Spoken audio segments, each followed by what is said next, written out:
প্রিয় ছাত্রছাত্রীবৃন্দ, আজকে আমি উচ্চ মাধ্যমিক শিক্ষা বিজ্ঞান বিষয়ের গুরুত্বপূর্ণ প্রশ্নগুলি তোমাদের সামনে তুলে ধরলাম।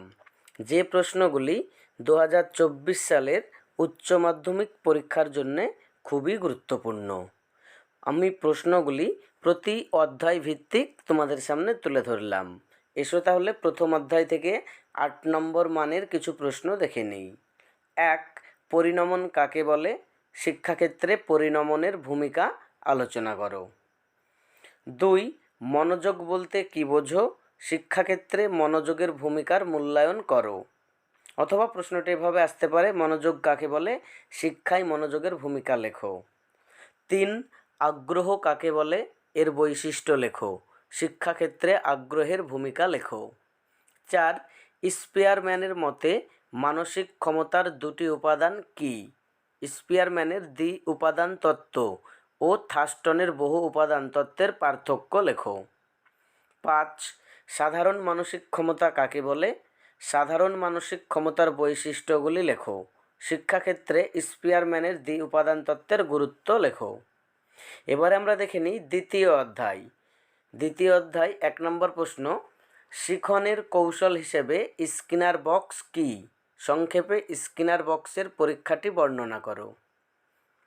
2. প্রাচীন অনুবর্তন এবং প্যাভলোভীয় অনুবর্তন, কিংবা প্রশ্নটি আসতে পারে প্রাচীন অনুবর্তন ও সক্রিয় অনুবর্তনের মধ্যে পার্থক্য লেখো। 3. অন্তর্দৃষ্টিমূলক শিখন বলতে কী বোঝো?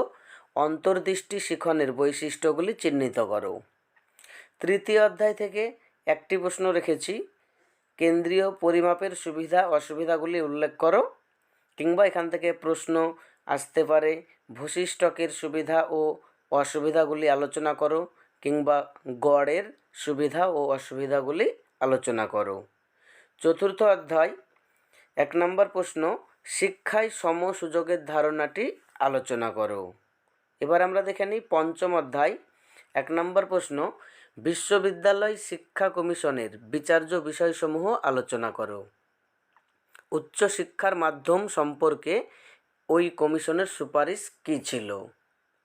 2. বিশ্ববিদ্যালয় কমিশনের সুপারিশগুলি আলোচনা করো।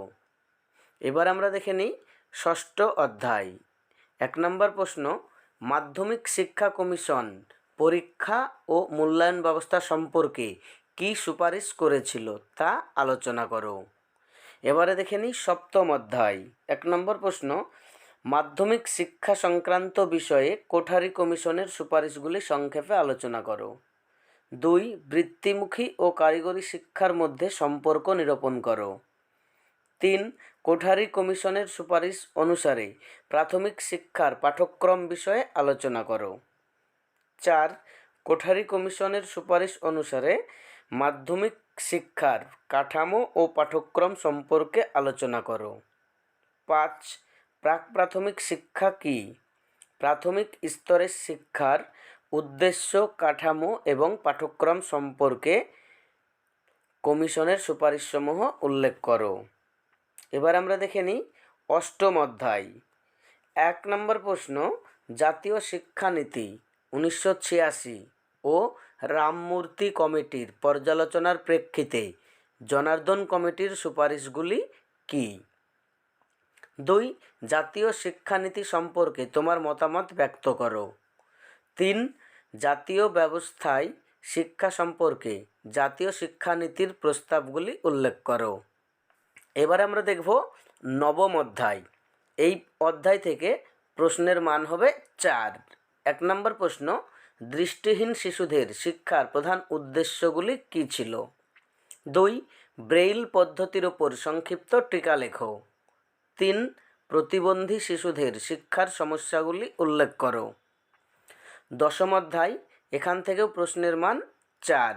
1 নম্বর প্রশ্ন, সর্বজনীন প্রাথমিক শিক্ষার লক্ষ্যে পৌঁছানোর জন্য গুরুত্বপূর্ণ 4টি পদক্ষেপ সংক্ষেপে লেখো।